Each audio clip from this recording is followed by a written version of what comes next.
Hi மக்களே, எப்படி இருக்கிறீங்க?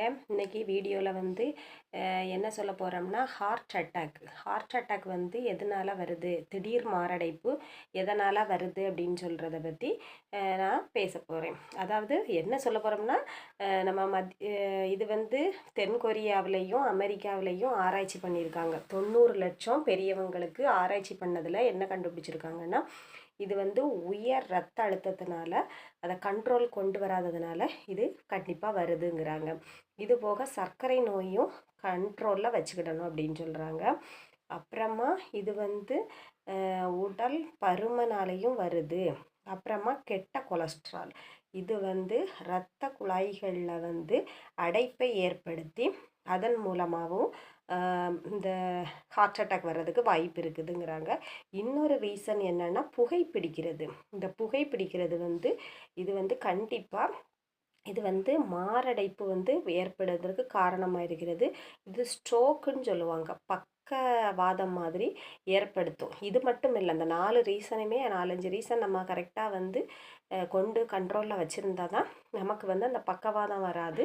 கண்டிப்பாக ஹார்ட் அட்டாக் வராமையும் மாரடைப்பு வராமையும் தடுக்கும் அப்படிங்கிறாங்க. இதனால் நம்ம வந்து நல்ல கொலஸ்ட்ரால் வந்து அளவாக யூஸ் பண்ணிக்கிடலாம்.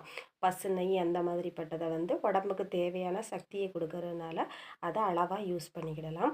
ஆனால் கெட்ட கொலஸ்ட்ரால் வந்து இந்த சிக்கன்லாம் வந்து கொஞ்சம் சாப்பிடதை அவாய்ட் பண்ணிடலாம். அது வந்து எதுவுமே கொஞ்சம் அளவுக்கு எடுத்துக்கிட்டோம்னா பிரச்சனை இல்லை. அளவுக்கு அதிகமானால் கண்டிப்பாக அது வந்து ஆபத்தில் தான் முடியும்.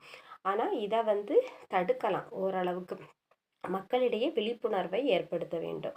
அப்போ அவங்க என்ன செய்வாங்கன்னா, இதை முறையாக வச்சுக்கிட்டாங்கன்னா கண்டிப்பாக அந்த இளம் வயதிலேயே நிறைய பிரபலங்கள் மாரடைப்பு வந்திருக்குது, இறந்துருக்காங்க. சாதாரண மக்களையுமே இப்போ அஃபெக்ட் பண்ணுது. அதனால இதெல்லாம் வந்து நம்ம கண்டிப்பாக ஆராய்ச்சியில் என்ன சொல்லியிருக்காங்கன்னா, கண்ட்ரோலாக வச்சுருந்தோம்னா கண்டிப்பாக தடுக்கலாம் அப்படின்னு சொல்கிறாங்க. இதை பற்றி உங்களோட கருத்து என்னன்னு கண்டிப்பாக கமெண்டில் சொல்லுங்கள். அப்புறமா இது வந்து எனக்கு இந்த வீடியோவுக்கு வந்து கண்டிப்பாக நான் போடுற வீடியோ, இந்த வீடியோன்னு இல்லை, போடுற வீடியோ எல்லாத்துக்குமே சப்போர்ட் பண்ணுங்கள். இது வந்து நல்ல மெசேஜ் வீடியோ போடுறேன், காமெடி வீடியோவும் போடுறேன், சாப்பாடு வீடியோ, இந்த மாதிரி எல்லாமே ஹெல்த்தி ஃபுட்ஸு. ஏதாவது எங்கள் வீட்டில் சமைக்கிறது, நான் லேப் டெக்னீஷியன், அதனால் கண்டிப்பாக ஹெல்த்தி ஃபுட்டு தான் சமைப்பேன். அதெல்லாம் வந்து பாருங்கள், கண்டிப்பாக சப்போர்ட் பண்ணுங்கள், கமெண்ட் பண்ணுங்கள். அப்போ தான் நீங்கள் என்ன நினைக்கிறீங்க, நான் அடுத்து என்ன வீடியோ போடலாம், என்ன ஏதுன்னு எனக்கு ஒரு ஐடியா கிடைக்கும். அதனால் என் வீடியோவுக்கு கண்டிப்பாக சப்போர்ட் பண்ணுங்கள். தேங்க்யூ.